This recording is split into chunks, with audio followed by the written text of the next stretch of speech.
getting into prepping, the get-home bag versus the bug-out bag.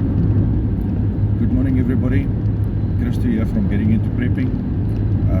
If you watch this video, I'm not in an earthquake. I'm actually on the N4 going towards Mahikeng or Mafikeng or Mabatu, whatever you want to call it. There's so many names for the same town, I don't know which ones we can use, but that's the reality of South Africa. Yeah, like I said, I'm on my way to Mafikeng. And I think this is actually the perfect time to talk about the get-home bag and the bug-out bag and the differences between the two. First of all, the get-home bag. The get-home bag is exactly what it says. It's a bag that you're going to be using to get home. Now, myself, I've got two get-home bags. The reason for that is that the get-home bag that I'm using for the day will depend on where I'll be working. For instance, on a normal average day, I'm working approximately anything between about 15 kilometers and about 60 kilometers away from home. Like for today, I'm going to be at the furthest point about 400 kilometers, let's say 400 kilometers away from home. So obviously, if just by looking at the distance, we can already determine that there is going to be a difference in the requirements or the needs should I have to get home on my own or on foot. I've actually done some research, and according to what I can find out, the average person is supposed to be able to do about 3 kilometers an hour. Now, if I look at the 60 kilometers on a normal day, that means that I will be needing 20 hours to get home. Now, if I walk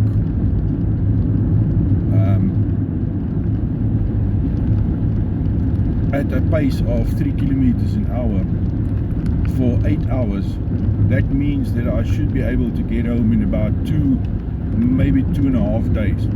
So my first bag is based on that, and that bag is a preparation for a 24-hour, if I really have to push it, 36-hour or a 48-hour bag that I've got. So all the preparations in there is actually based on that calculation. So in another video, I will actually compare the two bags just to show you the difference between the two bags. Obviously, the one is a bit bigger than the other, but yeah, that's what it boils down to. So if I look at the 60 kilometers, it's going to take me about 2 days, 2.5 days to get home. Now, if I look at the 400 kilometers, obviously that we're looking at a different scenario. So if I have to walk home, it's going to be probably between 10 to 15 days, depending on the weather conditions, the conditions of the road or the terrain that I will be using. So that obviously is also a different scenario. So just to sum up is that on the normal day, I would carry my small bag, which probably gives me about 48 hours worth of stuff in there that I can push up to 3 days if I need it. And my other bag is the one that's a little bit of a bigger bag. That's got different components in it. It's got a more long-term type of thing as well. Okay, so that's on the get-home bags. So your get-home bag is a bag that you do not know where you're going to start off, but the purpose is to get you home as quickly as possible, as comfortable as possible, just to make sure that you can get there as quickly as possible. Then if I look at the bug-out bag, your bug-out bag is a totally different concept. Your bug-out bag, you have to start off at least on a 72 hours, in other words, a 3-day scenario. You're going to be looking at 3 days plus that you will be needing your bug-out bag. There's different reasons why you would want to bug out. Safety concerns is most probably your biggest consideration. It would be totally useless to bug in at your home if there is, for instance, a wildfire that's coming towards you, or a big storm that's going to destroy everything, or your house has been destroyed in a storm, or even when there is riots in your area. It will definitely be very, very stupid to stay there for that type of scenario. So your bugging out will most probably be based on your security situation and your security concerns at your location. Right, so once you've decided to bug out, obviously you have to have in mind a bug out location. Now, a bug out location can be either a friend's house or family member's house that is not in the same area that is affected by the concern that you've got, or it can actually be in a unknown area or an unknown region as well. So that would also depend on that.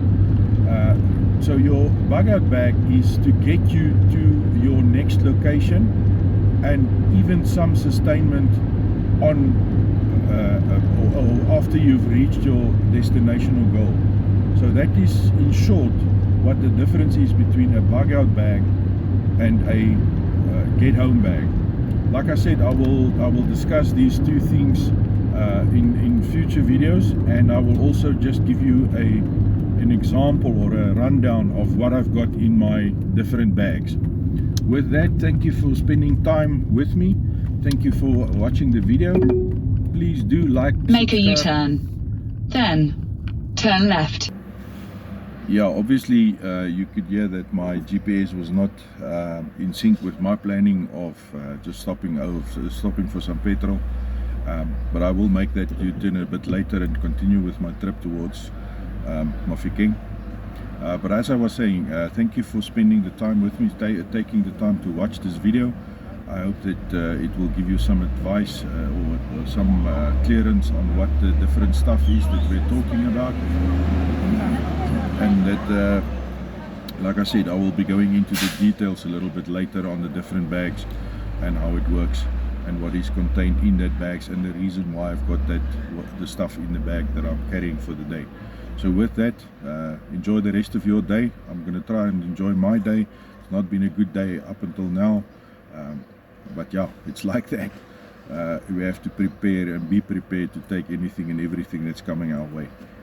Yeah, so stay fresh, stay frosty, keep your head on a swivel. We're moving into the season, the silly season, so keep your wits about you, know what's running around you, and keep on prepping.